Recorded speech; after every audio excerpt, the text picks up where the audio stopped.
Hi, I'm Doc B, and this is the fourth installment of our video series, and it is the one that you guys have requested the most. We're going to talk about soldering today, and I decided the best place to start is let's get right in and talk about the different kinds of solder.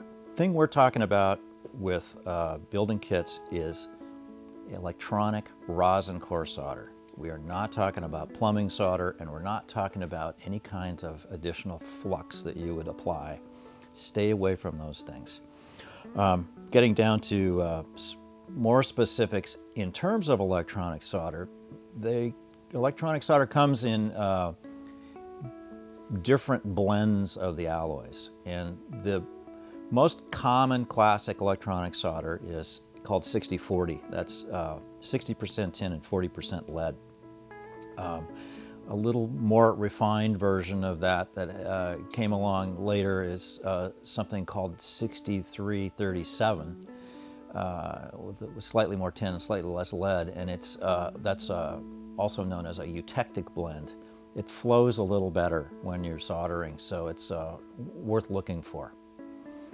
You can get solders with other alloys in there as well. Silver is the most common. If you're going to do that, don't get more than 2% silver in your solder. And even that I don't think is probably the best for the first time that you're soldering. The addition of the silver makes it a little harder to work with, it crystallizes a little bit more, and it just doesn't flow as easily. Definitely don't go for anything that has 4% silver. It's just a miserable material to work with. Other thing that you'll see is lead-free solder is very common now, and we strongly discourage you from using lead-free solder. It is exceptionally difficult to work with. It's typically almost all tin with a little bit of another alloy in it. And one example we have here is this is something that Radio Shack used to make. I don't know if they still have it or not. This is 97% tin and 3% copper. And while that sounds really good, it's a really, really difficult solder to work with. So stick with 60-40, 63-37. Kester's a great old brand that's been around forever. That's great to work with. Cardis makes something called quad eutectic that is a little more spendy, but it's a really, really nice solder to work with, and it's really highly regarded in the audio community. The next thing you need to consider with these solders is the actual thickness of the solder itself, and generally speaking, I recommend the solder be between about 0.025 or 25 thousandths and 0.050, 50 thousandths of an inch. 50 thou is the size of this lead-free, and while it's lead-free, it is actually a pretty good size. So that's probably the maximum thickness you'd want to look for. This is about a 25 to 30 thou solder here, and this is actually what I'll be using in this video to work with. Seems to be the best balance for both point-to-point and for PC board work, so that's kind of what I like to stick with. There's finer stuff. This is a 20 thou. This is nice for PC work. It's really pretty small for point-to-point stuff. You just have to feed so much solder in. It's kind of a pain to work with, and that's probably something to stay away from unless you've got a real specialized thing to work on. So those are good sizes. This big fat guy over here, I think, is probably about 0.1, about 100 thousandth or 10th of an inch, and I would not really be inclined to use that for anything except maybe big heavy speaker terminals with a big heavy soldering iron. But other than that, there's not really that useful for our kits.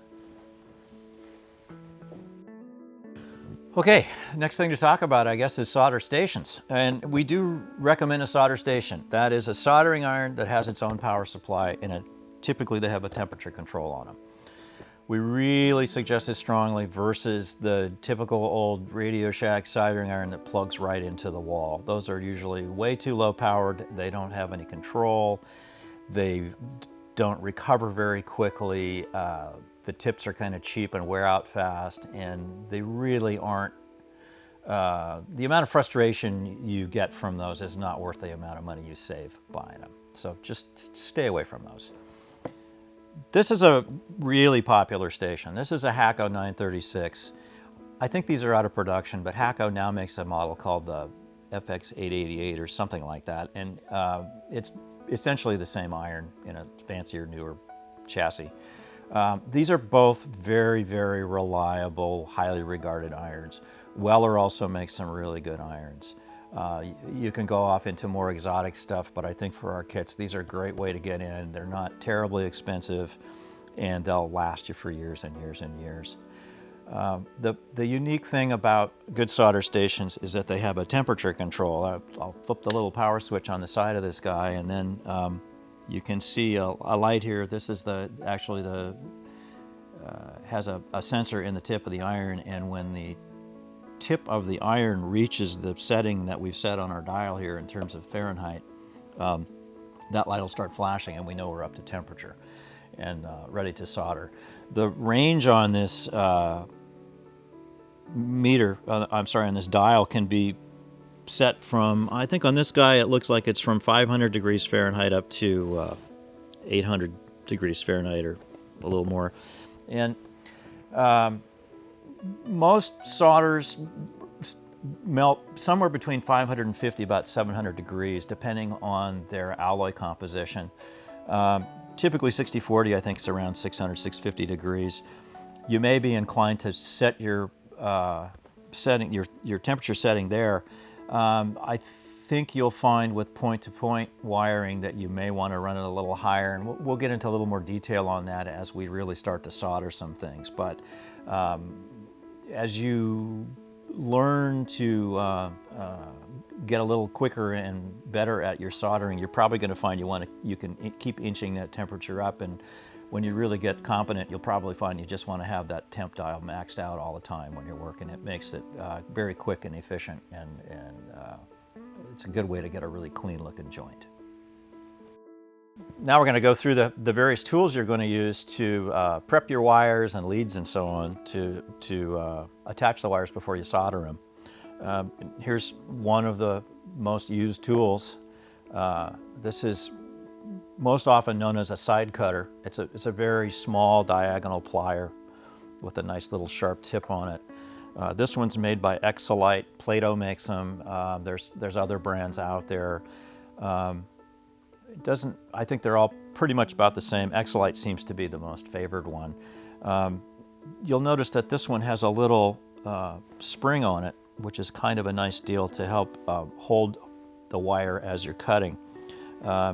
If you can find one with that, it's kind of a nice little addition to have. Make sure you get a decent one of these. You're going to be using it a lot. Another tool you're going to use a lot is a wire stripper. I have 3 different wire strippers here to show you. We'll start with the simplest, probably the most common one. There's this one that looks just like a little set of pliers. It has a couple little notches cut in it that the wire fits into, and it also has a screw over here that you can loosen and slide up and down this slot, and that controls how tightly the jaws will close around the wire. That's a pretty critical thing to be aware of when you're working with wire, and the reason for that is that the concept is these notches will cut into the plastic insulation around the wire itself, and this screw will make the jaws stop closing before the jaws actually go into the copper. You don't want to nick the copper because it weakens it, and one of the more common errors we find on kits that come to us are that people have used either this or even crazy things like nail clippers or an X-Acto knife or just their side cutters or something, to cut into the insulation thinking they're stopping at the copper wire and then ripping the wire off. And as they pull the insulation off, the insulation actually pulls up over the point where they have nicked the copper and weakened it. So what will happen down the road is, as you build the kit and work with the wire a little bit, that nick will turn into a fracture and the wire will break off, and fairly often that break is actually inside the insulation where you can't see it, and you end up with some kind of problem where you're not getting the right voltage and you cannot see what the problem is. So the way to avoid all that is to make sure that the wires are not getting nicked in the first place, and the way to do that is to really use a decent wire stripper. Again, costs a few more dollars, but it's worthwhile. So I would say this is the very least you want to use, is at least a wire stripper like this. However, what I prefer to use is this is called an ideal stripper. This actually has a series of notches in it that are labeled with the various gauges of wire you might use. You insert the wire in and you give it a squeeze and it pulls apart and just pulls off however much insulation you've selected to come off of there without nicking the wire. Another variant on that is one that doesn't have separate cutters for the various wire gauges, and it's just sort of a universal one. But it does basically the same thing. This one actually has a little stop built in, so for consistency you can put a piece of wire in and always strip it off at a 1/4 inch or 10 millimeters or whatever it is you might want to strip it off at, and then again you just give it a squeeze and it grabs the insulation and pulls it off. Either of these strippers are far and away easier to use than this kind of stripper, and if it's in the budget, I'd go for one of the ideals. I use it all the time. Okay, I can ramble on about how to do this stuff, but we're shooting video, so why don't I show you how to do some of this stuff, and we'll cover the details as we're doing it.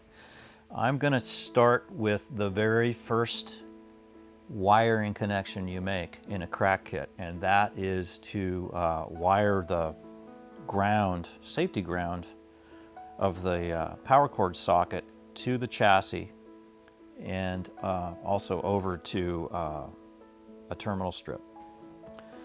And to do that, we're going to start with this bare bus wire that comes in the kit. So we don't have any insulation on this, so that we'll cover in the next wire we put on how to strip. But this one, we're just going to show you how to attach it. It says we need a 2.5 inch piece of bare bus wire, so I'm keeping a ruler right next to me on my desk, and you should probably do that too because you've been using it a lot. I'm going to measure out the 2.5 inch piece and cut that guy with my side cutters. Pretty straightforward. Okay, we're going to take the 2.5 inch wire we cut and we're going to run it through the E terminal on the IEC jack, and then we're going to lace it down through the ground tab, chassis ground tab. And I'm going to take the end of that around the E terminal and I'm going to wrap it. And I'll get that little crimp with my needle nose pliers. This is the mechanical connection that we're looking for on every point-to-point attachment. You want that wire to go through the terminal and come around and crimp onto it. That's going to hold it mechanically when you solder. You don't want to just shove the wire through and let it dangle. You're going to not get a good solder joint that way. You need to wrap it. In the old days, they would actually require people who built military equipment to do a double wrap on that, which is good in theory, but in fact, if you're working on one of our kits and you have a miswire and you have to take it apart, it's kind of a hassle, and we found that this is single wrap is pretty good mechanically. So that's the best way to do it right there. Just make sure you get that around and really mechanically wrapped and crimped on that terminal. Okay, now that we've got that on there, the next instruction is to solder it. So I'm going to take my soldering iron. I have my station turned up all the way because that's the way I'm used to working, but I would say for this kind of work you want it at least at 650 or 700 degrees Fahrenheit. And I am going to make sure my iron is tinned. So I'm going to get a little bit of solder, apply it right to the tip. I have a sponge. You can also have some kind of little copper scrubber or something like that, but you need something at your station to keep your tip clean and wipe it every once in a while. We're going to take that and apply that tip to the terminal and also in contact with the wire together. You need to heat up both of those pieces for the solder to flow on them properly. So here we've got the tip touching both items, and I'm going to apply the solder to the terminal and to the wire, and I'm watching it liquefy and flow very nicely onto both of those surfaces. Then I'm going to pull my iron away, and I'm going to let that cool naturally. I'm not going to blow on it. If I blow on it, I'll end up crystallizing the solder, and you're going to get what's called a cold joint, and it won't conduct well. Okay, so that's our first joint. Our second joint is where the wire is laced through the safety ground terminal, and our third joint is the terminal 16L, which is this terminal on the 6-lug strip next to the power transformer. So I'm going to take my pliers, is the easiest way I find to grab that wire, and I'm going to lace the wire through, and then I'm going to grab that wire on the other end and bend it over and crimp it against the T-strip. Again, that gives me a solid mechanical connection that's not going to pull loose while I'm trying to solder it. Very, very important. So now that we have both those attachments done, the instruction says, don't solder the ground lug. If it says that, it means that there's going to be another wire attaching there at some point. So you don't want to get any solder on there. So we're going to skip that, and we're going to come over here and we're going to solder 16L, this one through the terminal strip. So once again, I'm going to bring my iron in, make sure my tip's clean, and I'm going to touch the iron to both the terminal and the wire. And in this case, it's just easiest to kind of force the tip into the little hole through the terminal.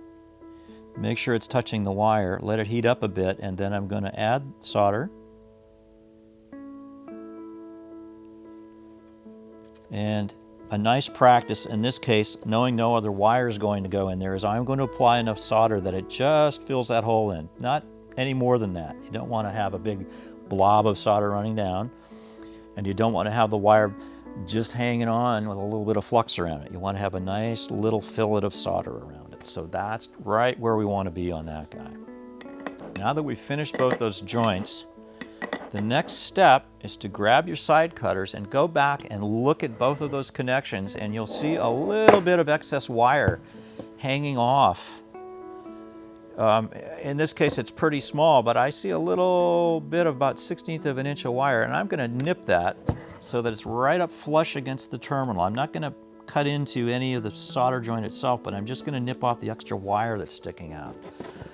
I'm also going to do that on this T-strip. I'm going to go in from behind where the bare wire's sticking out and just work my nippers up a little bit, put it in place, make sure it's still crimped when I'm done, so that we keep the mechanical connection in case the solder connection isn't 110%. And that's what you want it to look like when you're finished, nice and neat and tight. Okay, we're going to attach the next wire, and this is insulator wire that needs to be stripped. So I'll show you how I've used these ideal strippers. And you'll also notice that I am now looking through a magnifying glass. Don't be proud. If you need optical aids, use them. It'll make this whole process a lot easier. So this ideal stripper is marked with the various gauges. This one has a range of 16 to 26 gauge in the jaws. We're using 20 gauge wire in this kit, so that's where I am going to place the wire, and the instruction is to strip off 1/4 inch or roughly 6 millimeters. I've been doing this forever, so I'm just going to kind of eyeball that. So I just pop the wire into the jaw, give it a little squeeze, make sure it's where I want it, and squeeze tight. And I get a really nice, clean strip on the end there without any excessive nicks into the copper material inside. We're supposed to strip both ends of this wire, so we'll do the same thing on the other end. Pop the end in there, make sure it's sticking out about 6 millimeters, and pull. And there you go.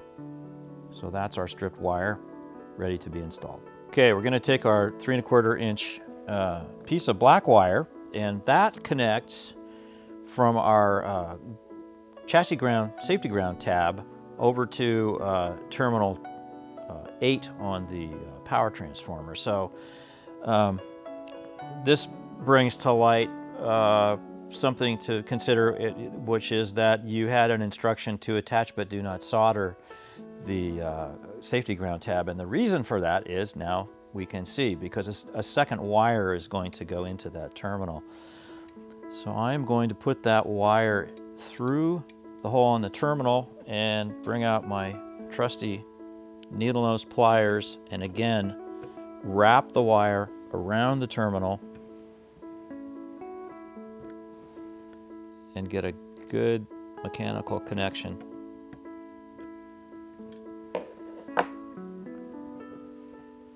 Now, to keep that from wiggling around, I'm going to go ahead and solder that wire in place so that it doesn't wiggle around and work loose when I'm working on the other end of the wire. And that's usually the best way to approach this, just to make sure that you have each connection solid before you move on and put any strain on it. My iron is coming up here. We're going to be patient here for a few seconds while we get up to temp, and then we will solder that guy on there. Now, when I'm doing this, I need to remember that I'm soldering 2 different wires, and that means I need to heat 2 different wires plus the terminal.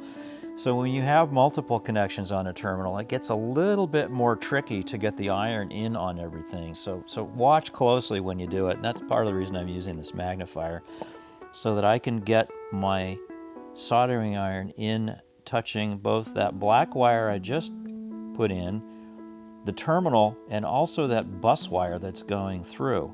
Now I may melt back the insulation, PVC insulation on that wire a little bit if I stay on there too long. So I don't really want to stay on there all day, but I do want to make sure that when I'm applying the solder that I apply it to the black wire, to the bus wire, and to the terminal as well. And as you can see, all that has a nice even coating of solder without it being so much that it's blobbing off onto the rest of the terminal. That's just the right amount. Now we're going to attach our other end and follow very closely the pictures in the manual where the wire's routed. That's very important too. You really want this thing to look like the kit in the manual looks, because you know the one that's pictured worked when it was done. So if you follow that, yours will work too. So I've now taken the other end and I've put it through terminal 8 on the power transformer, and I'm wrapping that wire around with my pliers, and again giving a nice good solid mechanical crimp onto that terminal. Once I've got that really on there secure, I'm going to take my iron, hold it against the terminal and the wire, heating them both, let it warm up a bit, apply my solder, make sure it goes over the wire and the terminal, pull it away and let it cool by itself, and there's another nice clean solder joint. All you got to do is do that about 50 more times and you'll have a headphone amp. The goal of this video is not really to build an entire crack headphone amp for you here. So I'm going to work on a partially completed chassis and just show the installation of a leaded component, in this case a 22 k ohm resistor, to show you mostly But the process of attaching and soldering it is really basically the same thing as it is to attach and solder the wires that I showed you already. So we've got a couple of terminals here that we're going to install this resistor to. And to start with, I'm going to bend the leads to the ends of the resistor because that's about the right spacing to fit the leads through the terminals on the T-strips. Then what I'm going to do is bend these leads back and down. Again, we want that good mechanical connections, and we want that resistor to stay in place while we're soldering. So we have him in there nice and solid. He's not going to wiggle around. We have our leads laced through the terminals just like we lace wires through there. And now we're going to do the same process of applying the tip of the iron to the terminal and to the lead, wire lead on the resistor. Wait a little bit for the temperature to come up on those parts, and then apply some solder. Do the same on the other side. Let those cool without any assistance. And the last step is I'm going to pull these leads up that I bent down so that I can more easily get at them with my side cutters, and then I'm going to nip those leads off right at the terminal. You don't want any excess leads sticking out because they can short against other parts and create lots of problems. So make sure you trim all your leads really short after you've soldered them off. I will also note that I just had one of those leads fly off and land back into the hardware in here. So something else that's good to do every once in a while is pick your chassis up, give it a little shake, make sure any extra leads or little bits of solder balls or something get knocked out so they're not bouncing around in the chassis after you're done. Okay, I want to talk next about soldering components to PC boards.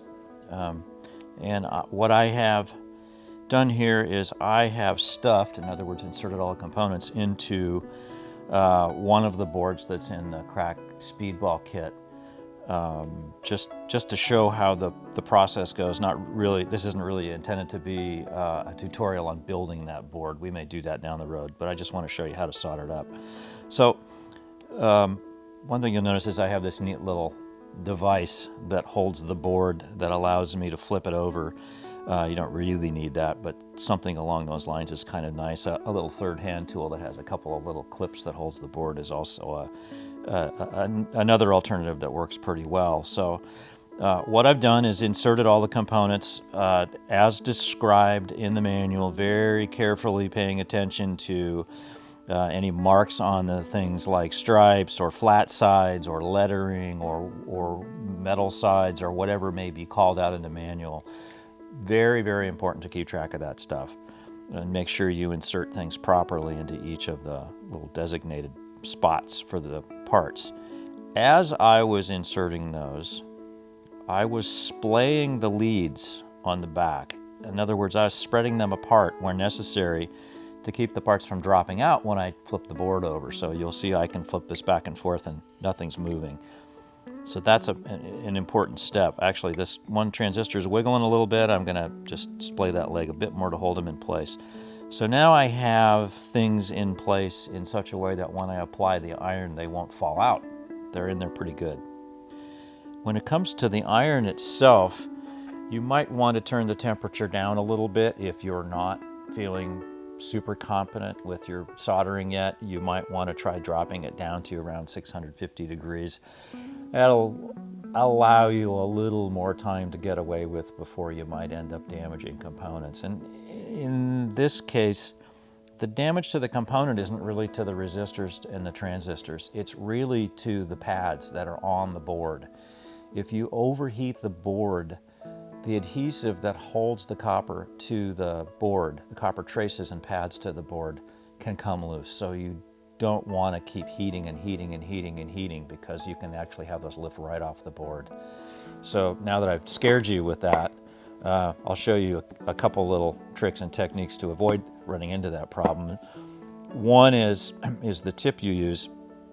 I'm going to use a standard, this is a 1/16 inch chisel tip that is pretty standard for most solder stations these days, and it's pretty good all-around tip for point to point. That's what I'm going to use today. You can also use some other things. This one is kind of a baloney cut tip that comes to a little sharper point, so it gives you a little more focused concentration of the heat onto the pad. You can also get tips that taper down to a real fine point. You can reach a point where they're getting so fine and so small when they touch the work that it's really hard to inject the heat from the iron into the pad. So there's kind of a limit to how far you want to go with that. But all that said, the 1/16 inch chisel tip will work just fine. That's what we're going to use here. So the technique with soldering to these pads is basically the same philosophy as soldering to terminals. You want to make sure that you heat up the lead of the component and also that solder pad, which has already been tinned with a little bit of solder. So I'm going to hold my tip to the solder pad and to the lead on this resistor, let it heat up a little bit, put my solder in, pull my iron away, and look for a complete circular coating of solder that has cooled to a nice fillet. In other words, there's a nice gentle curve between the lead and the pad all the way around, and it's nice and shiny. That's what you want. You don't want to leave any gaps. You don't want to leave huge blobs. You don't want it so cold that it won't really stick to both parts. See that I've done that a little cold. I didn't get the lead hot enough. If I let it sit there a little longer, it'll inject enough heat and we'll be just fine. So watch what you're doing as you're doing it, and you can correct problems you may run into along the way.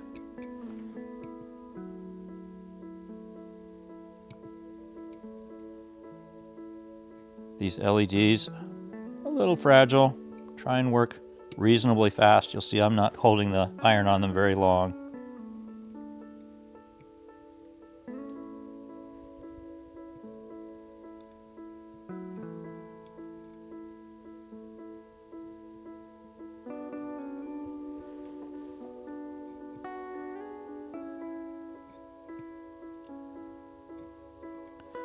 Little transistors, fairly easy to solder in, doesn't take too much heat.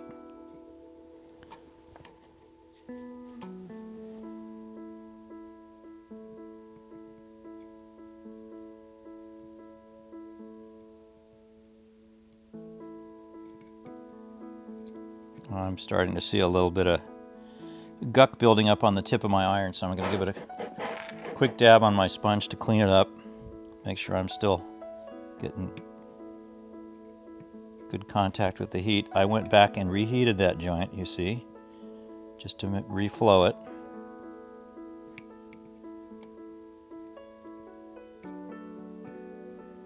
Going to the little resistor. One thing you want to be careful about is when pads are close together but not connected to each other, that you don't actually accidentally bridge them with solder. So do take a good look at that. Once again, a magnifier is your friend. Don't need to be proud. It's okay to use one.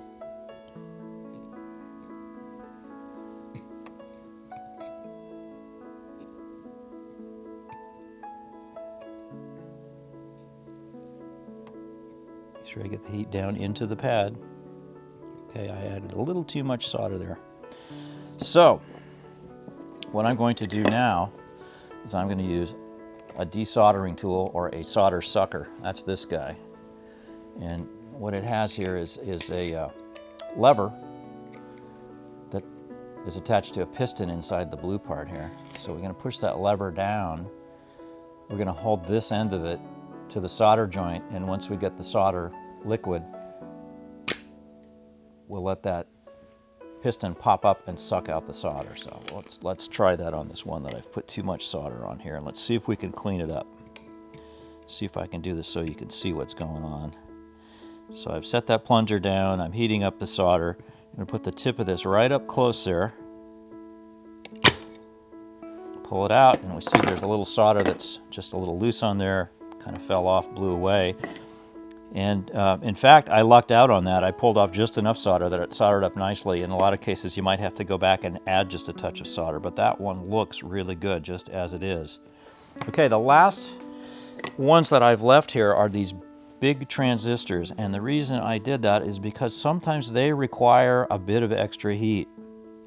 And one common problem we found is people don't heat up this center leg long enough, and they don't get enough solder into it.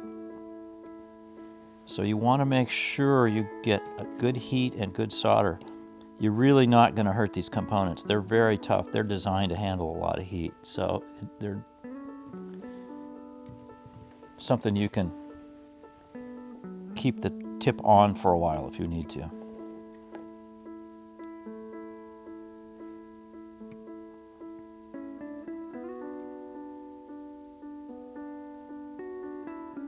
You'll see that I'm keeping this one on there for a while, adding a touch more solder. Make sure I got that good fillet between the lead and the pad. Okay, now, once we're done with this, we want to trim the leads. But before I trim all those leads off flush, I'm going to come up to the top side and I'm going to look at those same center pins. And what I really want to see is for that solder to have flowed through clear up to the center pin on the top side. And what I am seeing on these guys is that I really could use a touch more solder up on this side, which is a little tricky to do. I'm going to take it out of your view here for a second, but what I'm doing is I'm applying the tip of the iron to that center leg to heat it up and putting a little solder in from the top side so that I also have a fillet on the top. I'll do that on this other guy too, although he looks pretty good on this side. It's only one side where I ran into that problem.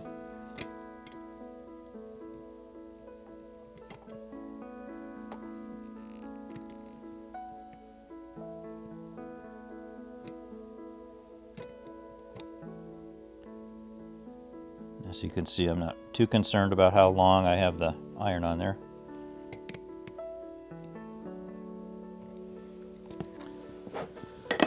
Okay, now we have good fillets on those center pins, and we can come back with our side cutters.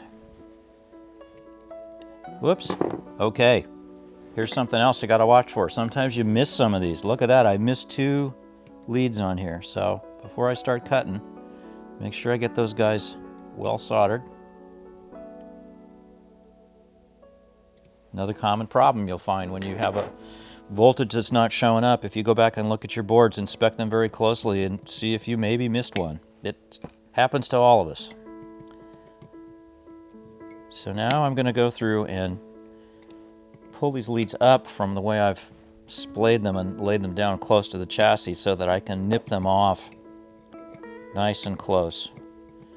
That way I won't have any issues with leads dangling down and touching other things they shouldn't touch.